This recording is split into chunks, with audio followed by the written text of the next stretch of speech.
The city of Grand Rapids crime statistics were released today. 24-hour News 8's Dani Carlson found out that the numbers don't necessarily tell the whole story. Dani?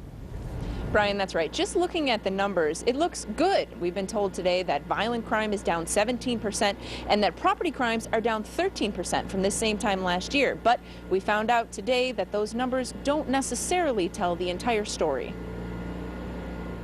Aggravated assaults, those are usually assaults with serious injuries, are down this year by nearly 15% from 2010. But there's more to the story. We're seeing fewer assaults, so that should be good news. What we're seeing is they're not staying the same. The assaults aren't staying the same. We're seeing this across the board, that the injuries are what used to be a minor injury is now, a more severe injury. That's across the board. Domestic violence, stranger assaults. Numbers are down, but the level of violence is up. We wanted to know why and found out so do the police. We don't know. At this point, frankly, we're guessing. Another number we looked at, the number of weapons taken off the streets. We've been on an upward swing. That upward swing is pretty severe in the arena of guns. The good news is we're getting them left and right. From this time last year, 43% more weapons have been taken off of Grand Rapids City streets.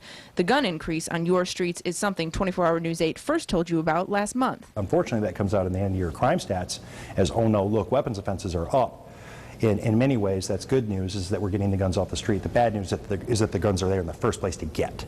Police officers tell us one reason they're finding more weapons is that there's a shift in how people with illegal guns interact with officers on the streets. Less throwing the guns away and more confrontation. It can cause a lot of change in behavior in your patrol personnel. When you're faced, it's one thing to chase somebody with a gun, but as more and more people pull those guns out, it's a different world. And as we've reported before, there are fewer officers on Grand Rapids City streets right now.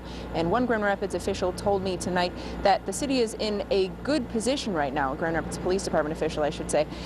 He said that the country as a whole is seeing a downward trend in crime. That includes right here in the city of Grand Rapids, which means they can get away with fewer officers on the streets, at least for now. Live in Grand Rapids tonight, Dani Carlson, 24-hour News 8.